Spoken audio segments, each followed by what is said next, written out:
మత్తయి సువార్త 4వ అధ్యాయం.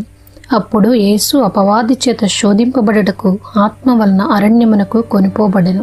40 దినములు 40 రాత్రులు ఉపవాసముండిన పిమ్మట ఆయన ఆకలిగొనగా ఆ శోధకుడు ఆయన యొద్దకు వచ్చి, నీవు దేవుని కుమారుడవైతే ఈ రాళ్లు రొట్టెలగునట్లు ఆజ్ఞాపించుమనెను. అందుకాయన, మనుష్యుడు రొట్టె వలన మాత్రము కాదు గాని దేవుని నోట నుండి వచ్చు ప్రతి మాట వలనను జీవించును అని వ్రాయబడి ఉన్నదనెను. అంతటా అపవాది పరిశుద్ధ పట్టణమునకు ఆయన్ను తీసుకొని పోయి దేవాలయ శిఖరమున ఆయనను నిలువబెట్టి, నీవు దేవుని కుమారుడవైతే క్రిందికి దుముకుము, ఆయన నిన్ను గూర్చి తన దూతలకు ఆజ్ఞాపించును, నీ పాదం ఎప్పుడైనను రాతికి తగులకుండా వారు నిన్ను చేతులతో ఎత్తుకొందురు అని వ్రాయబడి ఉన్నదని ఆయనతో చెప్పెను. అందుకు యేసు, ప్రభువైన నీ దేవుని నీవు శోధింపవలదని మరి ఒక చోట వ్రాయబడి ఉన్నదని వానితో చెప్పెను. మరలా అపవాది మిగుల ఎత్తైన ఒక కొండ మీదికి ఆయనను తోడుకొని పోయి ఇలోక రాజ్యములన్నిటినీ వాటి మహిమను ఆయనకు చూపి, నీవు సాగిలిపడి నాకు నమస్కారము చేసినడలా వీటినన్నిటినీ నీకిచ్చెదనని ఆయనతో చెప్పగా, యేసు వానితో, సాతానా పొమ్ము, ప్రభువైన నీ దేవునికి మ్రొక్కి ఆయనను మాత్రం సేవింపవలను అని వ్రాయబడి ఉన్నదనెను. అంతటా అపవాది ఆయన్ని విడిచిపోగా, ఇదిగో దేవదూతలు వచ్చి ఆయనకు పరిచర్య చేసిరి. యోహాను చెరపట్టబడినని యేసు విని గలిలయకు తిరిగి వెళ్లి నజరేతు విడిచి జబూలూను నఫ్తాలి అను దేశముల ప్రాంతములలో సముద్ర తీరమందలి కపెర్నహూమునకు వచ్చి కాపురముండెను. జబూలూను దేశమును నఫ్తాలి దేశమును యోర్దానుకు ఆవలనున్న సముద్ర తీరమున అన్ని జనులు నివసించు గలిలయయు చీకటిలో కూర్చుండియున్న ప్రజలను గొప్ప వెలుగు చూచిరి. మరణ ప్రదేశములోను మరణ ఛాయలోను కూర్చుండియున్న వారికి వెలుగు ఉదయించెను అని ప్రవక్త అయిన యెషయా ద్వారా పలుకబడినది నెరవేరునట్లు ఇలాగు జరిగెను. అప్పటి నుండి యేసు పరలోక రాజ్యము సమీపించి ఉన్నది కనుక మారుమనసు పొందుడని చెప్పుచు ప్రకటింప మొదలుపెట్టెను. యేసు గలిలయ సముద్ర తీరమున నడుచుచుండగా పేతురు అనబడిన సీమోను, అతని సహోదరుడైన ఆంద్రేయ అను 2 సహోదరులు సముద్రములో వలవేయుట చూచెను. వారు జాలరులు. ఆయన, నా వెంబడి రండి, నేను మిమ్మును మనుషులను పట్టు జాలరునుగా చేతునని వారితో చెప్పెను. వెంటనే వారు తమ వలలు విడిచిపెట్టి ఆయన్ని వెంబడించిరి. ఆయన అక్కడ నుండి వెళ్లి జెబెదయి కుమారుడైన యాకోబు, అతని సహోదరుడైన యోహాను అను మరి 2 సహోదరులు తమ తండ్రి అయిన జెబెదయి యొద్ద దోనెలో తమ వలలు బాగు చేసుకొనుచుండగా చూచి వారిని పిలిచెను. వెంటనే వారు తమ దోనెను తమ తండ్రిని విడిచిపెట్టి ఆయన్ని వెంబడించిరి. యేసు వారి సమాజ మందిరములలో బోధించుచు దేవుని రాజ్యమును గుర్చిన సువార్తను ప్రకటించుచు ప్రజల్లోని ప్రతి వ్యాధిని రోగమును స్వస్థపరచుచు గలిలయందంతటా సంచరించెను. ఆయన కీర్తి సిరియా దేశమంతటా వ్యాపించెను. నానా విధములైన రోగముల చేతను వేదనల చేతను పీడింపబడిన వ్యాధిగ్రస్తులనందరినీ, దయ్యము పట్టిన వారిని, చాంద్ర రోగులను, పక్షవాయువు గల వారిని వారు ఆయన యొద్దకు తీసుకొని రాగా ఆయన వారిని స్వస్థపరచెను. గలిలయ, దెకపొలి, యెరూషలేము, యూదయ అను ప్రదేశముల నుండి యోర్దానునకు అవతల నుండి బహుజన సమూహములు ఆయన్ని వెంబడించెను. 5వ అధ్యాయం. ఆయన ఆ జన సమూహములను చూచి కొండ ఎక్కి కూర్చుండగా ఆయన శిష్యులు ఆయన యొద్దకు వచ్చిరి. అప్పుడు ఆయన నోరు తెరిచి ఈలాగు బోధింపసాగిన, ఆత్మ విషయమై దీనులైన వారు ధన్యులు, పరలోక రాజ్యము వారిది. దుఃఖపడువారు ధన్యులు, వారు ఓదార్చబడుదురు. సాత్వికులు ధన్యులు, వారు భూలోకమును స్వతంత్రించుకొందురు. నీతి కొరకు ఆకలి దప్పులు గలవారు ధన్యులు, వారు తృప్తిపరచబడుదురు. కనికరము గలవారు ధన్యులు, వారు కనికరం పొందుదురు. హృదయశుద్ధి గలవారు ధన్యులు, వారు దేవుని చూచెదరు. సమాధానపరచువారు ధన్యులు, వారు దేవుని కుమారులు అనబడుదురు. నీతి నిమిత్తం హింసింపబడవారు ధన్యులు, పరలోక రాజ్యం వారిది. నా నిమిత్తము జనులు మిమ్మును నిందించి హింసించి మీ మీద అబద్ధముగా చెడ్డ మాటలెల్ల పలుకున్నప్పుడు మీరు ధన్యులు. సంతోషించి ఆనందించుడి, పరలోకమందు మీ ఫలం అధికమగను. ఇలాగున వారు మీకు పూర్వమందుండిన ప్రవక్తలను హింసించిరి. మీరు లోకమునకు ఉప్పై ఉన్నారు. ఉప్పు నిస్సారమైతే అది దేని వలన సారం పొందును? అది బయట పారవేయబడి మనుషుల చేత త్రొక్కబట్టకే కాని మరి దేనికిని పనికిరాదు. మీరు లోకమునకు వెలుగై ఉన్నారు. కొండ మీద నుండి పట్టణము మరుగై ఉండనేరదు.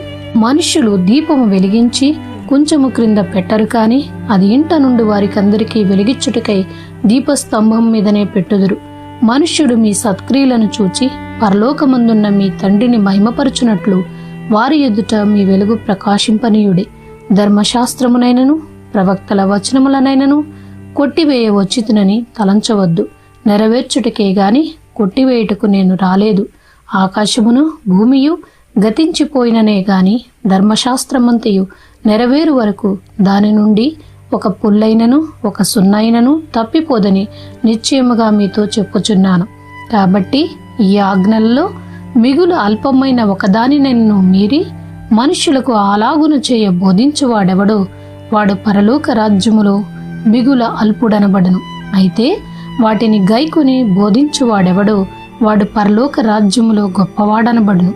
శాస్త్రుల నీతి కంటెను పరిసయ్యుల నీతి కంటెను మీ నీతి అధికము కాని ఎడల మీరు పరలోక రాజ్యములో ప్రవేశింపనేరని మీతో చెప్పుచున్నాను. నరహత్య చేయవద్దు, నరహత్య చేయువాడు విమర్శకు లోనగునని పూర్వీకులతో చెప్పబడిన మాట మీరు విన్నారు కదా. నేను మీతో చెప్పునదేమనగా, తన సహోదరుని మీద కోపపడు ప్రతివాడు విమర్శకు లోనగును. తన సహోదరుని చూచి వ్యర్థుడా అని చెప్పువాడు మహాసభకు లోనగును. ద్రోహి అని చెప్పువాడు నరకాగ్నికి లోనగును. కావున నీవు బలిపీఠమునొద్ద అర్పణమునర్పించుచుండగా నీ మీద నీ సహోదరునికి విరోధమేమైనను కలదని అక్కడ నీకు జ్ఞాపకం వచ్చినేడలా అక్కడ బలిపీఠమును ఎదుటనే నీ అర్పణము విడిచిపెట్టి మొదట వెళ్ళి నీ సహోదరునితో సమాధానపడము. అటు తరువాత వచ్చి నీ అర్పణము నర్పింపుము. నీ ప్రతివాదితో నీవును త్రోవలో ఉండగానే త్వరగా వానితో సమాధానపడము. లేని ఎడల ఒకవేళ నీ ప్రతివాది నిన్ను న్యాయాధిపతికి అప్పగించును, న్యాయాధిపతి నిన్ను బంట్రౌతుకు అప్పగించును. అంతట నీవు చెరసాలలో వేయబడదువు. కడపటి కాసు చెల్లించు వరకు అక్కడ ఉండి నీవు వెలుపలికి రానేరవని నీతో నిశ్చయముగా చెప్పుచున్నాను.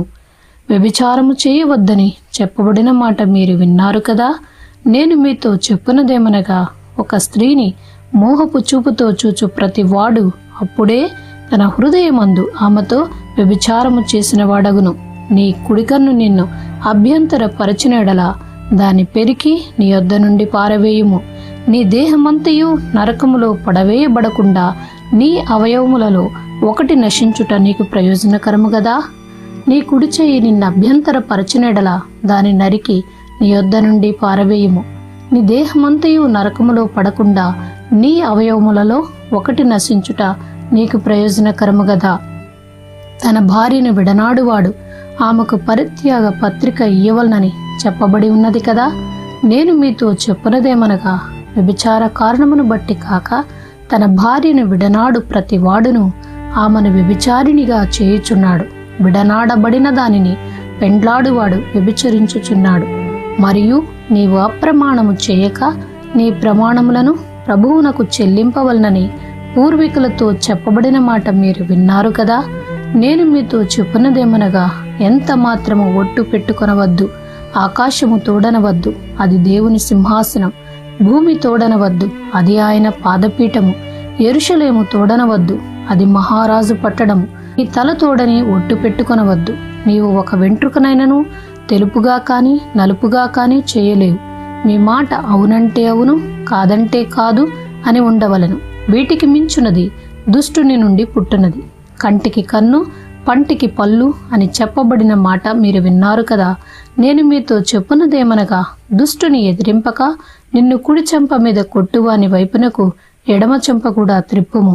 ఎవడైనా నీ మీద వ్యాజ్యము వేసి నీ అంగీ తీసుకొన గొరినేడలా వానికి నీ పై వస్త్రము కూడా ఇచ్చివేయము. ఒకడు 1 మైలు దూరము రమ్మని నిన్ను బలవంతము చేసినడలా వానితో కూడా 2 మైళ్ళు వెళ్ళుము. నిన్ను అడుగువానికి ఇమ్ము. నిన్ను అప్పు అడుగ గోరువాని నుండి నీ ముఖము త్రిప్పుకొనవద్దు. నీ పొరుగువాని ప్రేమించి నీ శత్రువును ద్వేషించుమని చెప్పబడిన మాట మీరు విన్నారు కదా. నేను మీతో చెప్పునదేమనగా, మీరు పరలోకమందున్న మీ తండ్రికి కుమారులై ఉండునట్లు మీ శత్రువులను ప్రేమించుడి. మిమ్మును హింసించు వారి కొరకు ప్రార్థన చేయుడి.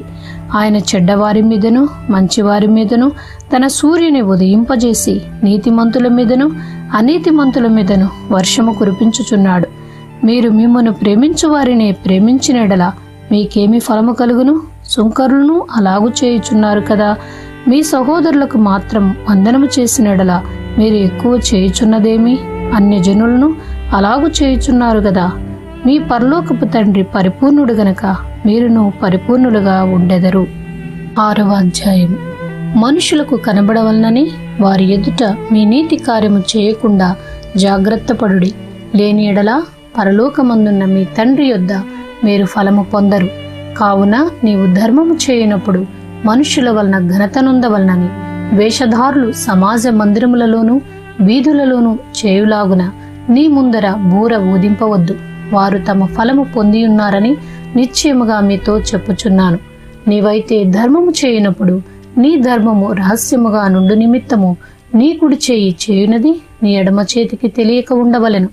అట్లయితే రహస్యమందు చూచి నీ తండ్రి నీకు ప్రతిఫలమిచ్చును.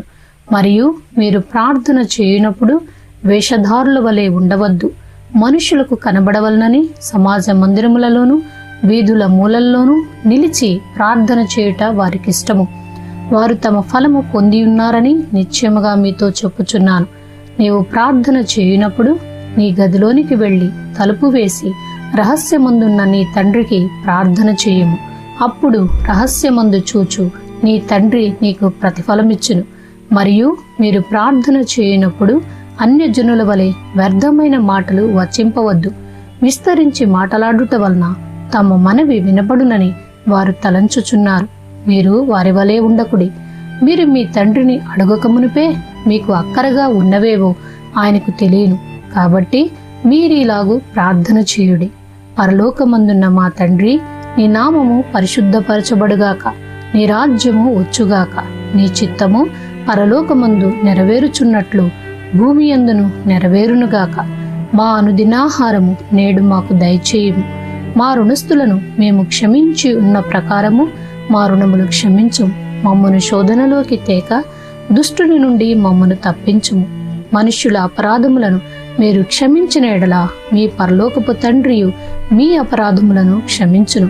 మీరు మనుష్యుల అపరాధములను క్షమింపకపోయిన ఎడల మీ తండ్రియు మీ అపరాధములను క్షమింపడు.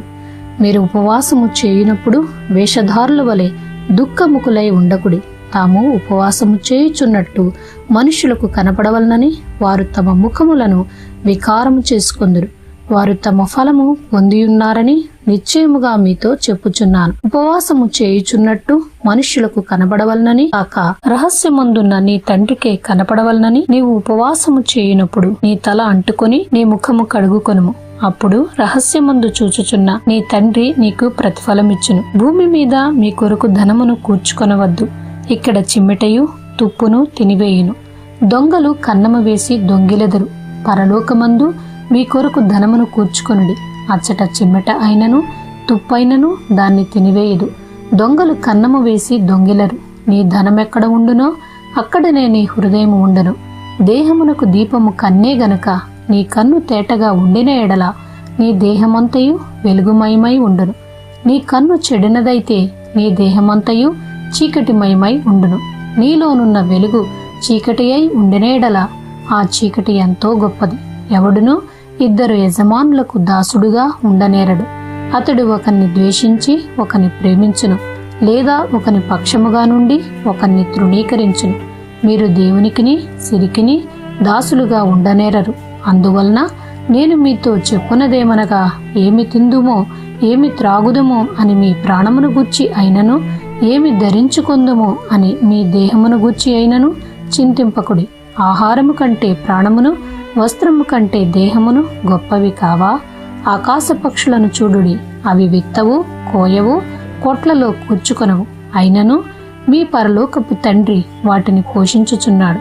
మీరు వాటికంటే బహుశ్రేష్ఠులు కారా? మీలో నెవడు చింతించుట వలన తన ఎత్తు మూరెడెక్కువ చేసుకొనగలడు? వస్త్రములను గూర్చి మీరు చింతింపనేలా? అడవి పువ్వులు ఎలాగూ నెదుగుచున్నవో ఆలోచించుడి. అవి కష్టపడవు, వడకవు. అయినను తన సమస్త వైభవముతో కూడిన సొలొమోను సహితము వీటిలో ఒకదాని వలననైనను అలంకరింపబడలేదు. నేడుండి రేపు పొయ్యిలో వేయబడు అడవిగడ్డిని దేవుడు ఇలాగు అలంకరించిన ఎడల అల్ప విశ్వాసులారా, మీకు మరి నిశ్చయముగా వస్త్రములు ధరింపచేయును కదా. కాబట్టి ఏమి తిందుము, ఏమి త్రాగుదుము, ఏమి ధరించుకొందుము అని చింతింపకుడి.